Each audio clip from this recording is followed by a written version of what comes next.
Қайырлы күн достар, каналыма қош келдіңіздер. Бүгін сіздермен чизкейк секілді шоколадты сүзбелі пирогтың рецептісімен бөліскім келеді.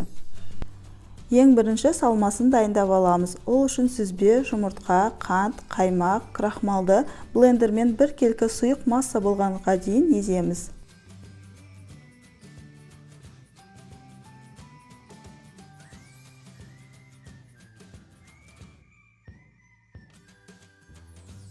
Қамырын дайындаймыз. Ол үшін ұн мен какаоны елекпен елеп өткіземіз.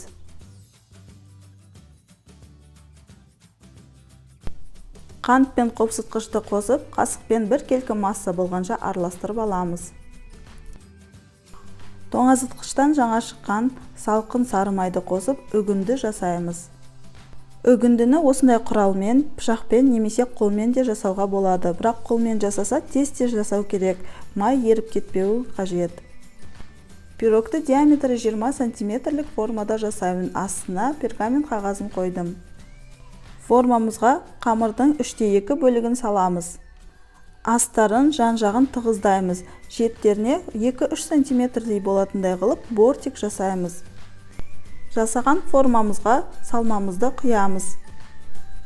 Қалған қамырды абайлап пирогтың үстіне бір келкі қылып сеуіп шығамыз. Алдын ала 180 градуста қызып тұрған пеште пирогты 35-40 минут пісіріп аламыз. Пісірген соң толықтай суытамыз. Суығаннан кейін 2-3 сағат тоңазытқышқа салып қойсақ тіпті де керемет болады. Нағыз чизкейк сияқты өте дәмді пирог болып шығады. Видеоны соңына дейін қарағандарыңыз үшін алғысымды білдіремін. Каналыма тіркеліп, лайк және комментарий қалдыра кетіңіздер. Сіздермен болған баршын келесі видеоларда жүздескенше.